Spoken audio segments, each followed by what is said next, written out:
যুদ্ধ কিংবা জরুরি পরিস্থিতিতে স্কুলের শিশুদের নিরাপদ রাখার কৌশল সম্পর্কে সচেতনতা তৈরির জন্য বুধবার দুর্গাপুরের একটি বেসরকারি স্কুলে একটি মক ড্রিল পরিচালনা করা হয়েছিল। প্রশিক্ষণের সময় পরিস্থিতি স্বাভাবিক অবস্থায় ফিরে এসেছে তা বোঝাতে বিপদ সংকেত হিসেবে ব্যবহৃত বিভিন্ন ধরনের সাইরেনের ব্যবহার ব্যাখ্যা করা হয়েছিল।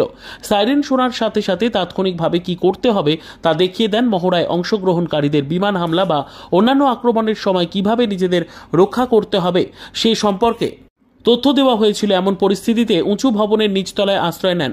যদি আপনি খোলা জায়গায় থাকেন তাহলে মাটিতে শুয়ে পড়ুন এবং আপনার মুখ এবং কান রক্ষা করুন, এবং যদি অ্যালার্ম সাইরেন বেজে ওঠে তাহলে আলো নিভিয়ে দিন এবং এলাকা অন্ধকার করে দিন। এছাড়াও জরুরি অবস্থার জন্য কাছাকাছি একটি টর্চ, মোবাইল চার্জার, পানীয় জল এবং শুকনো খাবার রাখুন।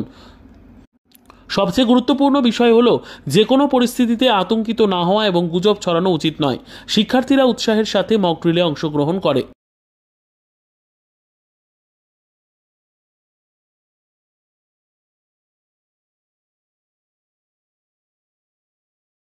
বিদ্যা, ব্যবসা, চাকরি, জটক বিচার, বিবাহ, পারিবারিক অশান্তি, সন্তান লাভ, বাস্তু সমস্যা, আরো যে কোনো সমস্যার সমাধানের একমাত্র সেরা ঠিকানা জ্যোতিষী প্রসাদ রায়। আর দেরি না করে আজই চলে আসুন প্রসাদ রায়ের কাছে।